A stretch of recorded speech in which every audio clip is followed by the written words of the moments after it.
I can't believe he's not here in person.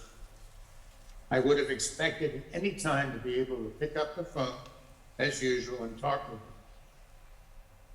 But he is here. He left an indelible legacy, and his noble spirit lives on. I came to know Randy after he famously went on the Delaware Supreme Court in 1986 as the youngest justice ever. But despite his young age, he was already a polished professional and a distinguished scholar to blend with his gracious persona of the warm human being we all came to know so well. In late 1991, there was a probability of an impending vacancy in the office of Chief Justice of the Supreme Court of Delaware. Names of judges and lawyers were rooted about the political landscape for weeks in late 1991 and early 1992. There was a lot of speculation. Randy Holland's name was prominently mentioned as a very likely person to be the next Chief Justice. And I agree wholeheartedly that he should be the chosen one. Indeed, he would have been a great and historic Chief Justice. So I called him on the phone and urged him to take that position. He demurred unselfishly and urged me to accept the appointment as Chief Justice. The rest is history. Randy and I served together on the court in harmony with the other justices during my 12-year term from 1992 to 2004.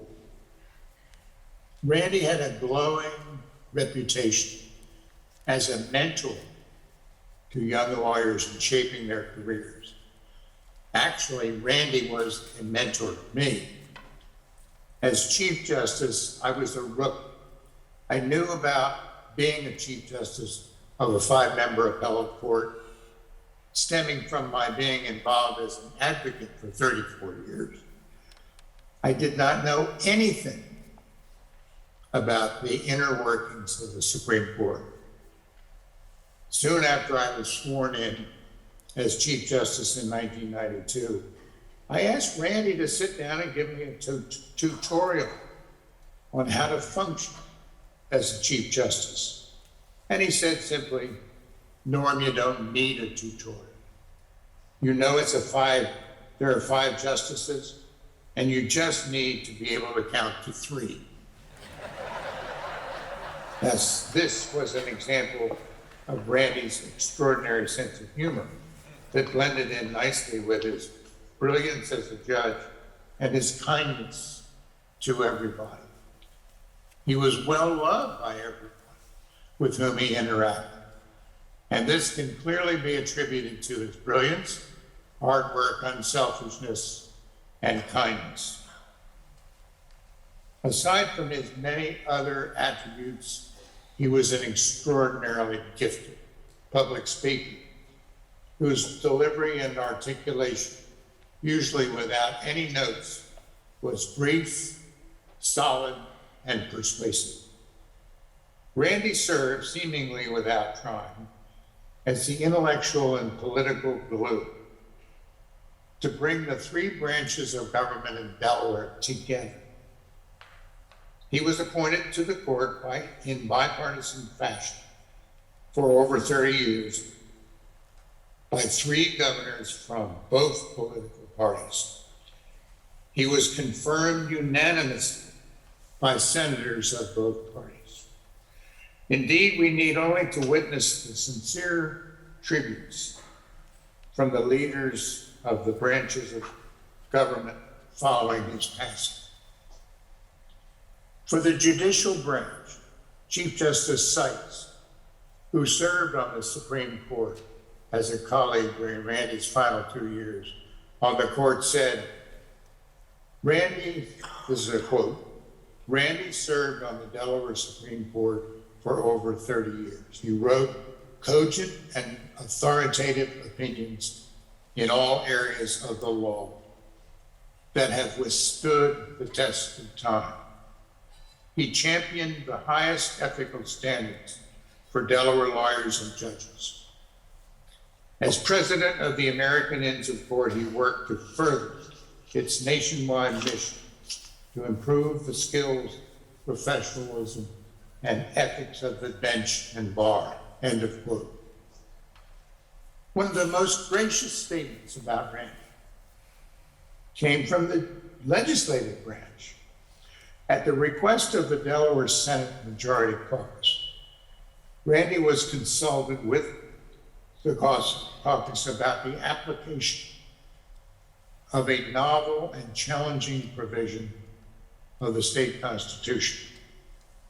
The caucus said, and I quote, "We were blessed to work alongside Justice Holland for the last 5 months of his life as he guided us through unexplored sections of the Delaware Constitution. During that time, we discovered Justice Holland's reputation was well-deserved, but also somehow fell short of capturing his kindness, humor, and grace that he brought to every meeting and phone call. In an area in which impressive resumes are the norm, Justice Holland stood out in every respect. He was a true icon of judicial excellence. One of the most respected constitutional law experts in Delaware, Justice Holland was also a champion of the vulnerable and underprivileged, a mentor to generations of young lawyers, and a model of professional ethics, end of quote. For the executive branch, Governor Carney said eloquently about Justice Holland, quote, "He had a deep knowledge of the Constitution and Delaware's unique history. His books on the Delaware Constitution have served as a guide for countless public officials in our state. I have personally sought his counsel many times during my terms in office. He was a thoughtful, model jurist and will be greatly missed," end of quote. In my opinion, this is back to me again, in my opinion, he was a unique blend of all that was good and worthy. He was truly a good man.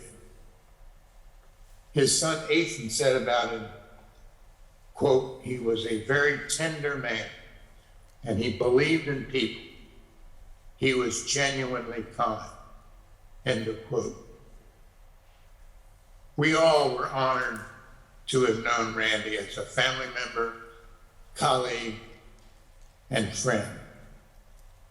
We have gathered here, personally and virtually, to express our collective memories of Randy Holland's great career and to express also our collective and deepest sympathy to Ilona, Ethan, Jennifer, Roy, and Chloe on their irreplaceable loss.